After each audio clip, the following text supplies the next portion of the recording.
तो राज्य अलग अलग हैं, लेकिन तैयारी अपने हिसाब से चल रही है। यानी 24 की लड़ाई के लिए सियासी बिगुल बज चुका है। सियासी पार्टियां वार पलटवार और जोड़ गठजोड़ में जुटी हुई हैं। कोई पार्टी के खिलाफ ही आवाज बुलंद कर रहा है, तो कोई वोट के लिए विपक्ष को लामबंद करने में जुटा है। कौन किससे बड़ा है, यह दिखाने की दरअसल होड़ लगी हुई है। इस बीच आज कई बड़ी सियासी हलचल देखने को मिली। पहले बात राजस्थान की करेंगे, जहां सियासी गलियारों में नई राजनीतिक पार्टी के गठन की चर्चा जोरों पर रही। लेकिन अगर आप महाराष्ट्र को देखें तो 2024 की तैयारी वहां भी चल रही है और एनसीपी में बड़ा बदलाव हो गया है। एनसीपी के 2 कार्यकारी अध्यक्ष बनाए गए, जिसमें से एक सुप्रिया सुले हैं, दूसरे प्रफुल्ल पटेल हैं। अजित पवार यहां खाली हाथ रह गए और शरद पवार ने 2024 के लिहाज से तैयारी कर ली है। महाराष्ट्र की जिम्मेदारी सुप्रिया सुले को सौंप दी और इसके साथ साथ प्रफुल्ल पटेल भी 5 राज्यों के प्रभारी बनाए गए हैं, कार्यकारी अध्यक्ष भी होंगे। अगर बात बिहार की करें तो यहां 23 जून को बहुत ही महत्वपूर्ण बैठक होने जा रही है। विपक्षी दलों की यह बैठक है, जिसमें यह तय होगा कि किस रणनीति के साथ पूरा विपक्ष एकजुट होकर बीजेपी के खिलाफ लड़ेगा, मोदी के खिलाफ लड़ेगा। इसकी रणनीति बनाई जाएगी। यह देखना बड़ा दिलचस्प होगा कि बात क्या बनती है। अगर दिल्ली की बात करें तो दिल्ली में देखा आपने कि रामलीला मैदान में अध्यादेश पर किस तरह से रैली की है अरविंद केजरीवाल ने। इसके अलावा वो ऑल इंडिया अभियान पर भी एक तरह से थे। विपक्ष के जितने मुख्यमंत्री हैं सबसे मिल रहे थे। अलग अलग राज्यों के बड़े नेताओं से जाकर उन्होंने मुलाकात की और अपने लिए समर्थन मांगा कि अध्यादेश के खिलाफ सभी विपक्षी दल एक साथ खड़े हों। राजस्थान की बात करें तो यहां कांग्रेस अपने अंदर की कला से ही जूझ रही है। पायलट की प्रेशर पॉलिटिक्स जारी है। आज भी दौसा में एक रैली की और साफ तौर पर उसी अंदाज में नजर आए सचिन पायलट, जैसा कि वो बीते दिनों अपनी सरकार पर भी हमलावर रहे। अब इस वक्त 2 बड़ी खबरें जरा देखिए, समझिए। दिल्ली के रामलीला मैदान में आम आदमी पार्टी ने एक बड़ी रैली की है। दिल्ली को लेकर केंद्र सरकार ने जो अध्यादेश लागू किया, आम आदमी पार्टी उसके खिलाफ है। वहीं राजस्थान के दौसा में सचिन पायलट अपने पिता की पुण्यतिथि पर एक बड़ा कार्यक्रम करते हुए दिखे। उन्होंने दिवंगत नेता राजेश पायलट को श्रद्धांजलि अर्पित की और माना जा रहा है कि सचिन पायलट यहां से अपना भविष्य तय कर रहे हैं। अपने समर्थकों को आगे के लिए एक तरह का नया संकेत उन्होंने दिया। हालांकि किसी तरह का कोई बड़ा ऐलान जिसकी संभावना आज थी वो नहीं किया है, लेकिन फिर भी एक संकेत देते हुए जरूर नजर आए।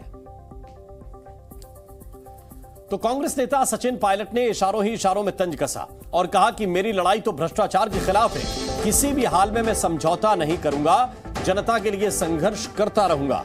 उन्होंने कहा कि सबका न्याय नीली छतरी वाला ही करता है, यानी कि भगवान सबका न्याय करता है और मैं भ्रष्टाचार के मामले में किसी भी हाल में समझौता नहीं करूंगा। वो अपनी ही सरकार पर भ्रष्टाचार के खिलाफ जीरो टॉलरेंस ना दिखाने की बात कहते हुए आरोप लगाते रहे हैं कि हमने जो वादे किए थे भ्रष्टाचार के खिलाफ कार्रवाई के, वो वादे पूरे नहीं हुए हैं।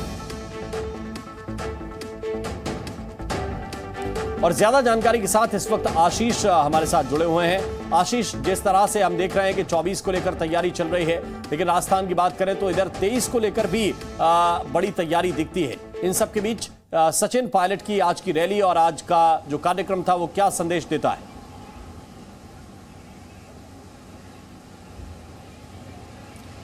देखिए, राजस्थान के लिहाज से यदि बात करें आज के दिन, तो आज के दिन पे सबके निगाहें टिकी हुई थी दौसा में, क्योंकि दौसा में सचिन पायलट की आज रैली थी और वे पिता की पुण्यतिथि पर आज बड़ा कार्यक्रम आयोजित कर रहे थे।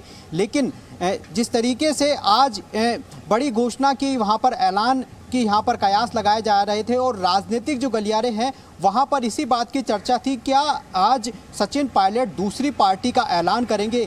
क्या सचिन पायलट कांग्रेस छोड़कर दूसरी पार्टी, नई पार्टी बनाएंगे? तो इन सब अटकलों पर आज पूरी तरीके से विराम लग गया है। हालांकि उन्होंने मंच से ये कहा है कि वे भ्रष्टाचार के खिलाफ लड़ाई लड़ते रहेंगे, वे झुकेंगे नहीं और लगातार आगे बढ़ते रहेंगे। हालांकि उन्होंने मंच से अशोक गहलोत को इशारों में एक बार फिर से साफ तौर पर जिस तरीके से कहा है कि जिस तरीके से वे, उनकी जो लड़ाई है वो भ्रष्टाचार के खिलाफ है और वे लड़ाई आगे भी इसी तरीके से लड़ते रहेंगे। हालांकि उन्होंने ये कहा है कि परिस्थितियां उनके विपरीत जरूर हो सकती है, लेकिन वे अपनी लड़ाई पूरी तरीके से लड़ते रहेंगे। कुछ दिनों पहले दिल्ली से भी दोनों ही नेताओं की मुस्कुराते हुए जो फोटो है वो भी आई थी और जिस तरीके से प्रेस कॉन्फ्रेंस भी की गई थी दिल्ली में, लेकिन उन सबके बीच में यही कहा जा रहा था कि ये मुस्कुराते हुए चेहरों के बीच में क्या एक बार फिर से पहले की तरह एक मंच पर दोनों ही साथ जुड़ने की बात है। हो सकता है प्रेस कॉन्फ्रेंस में मुस्कुराते हुए नजर आए, लेकिन वो दिल जुड़ने की बात है वो शायद इस वक्त तक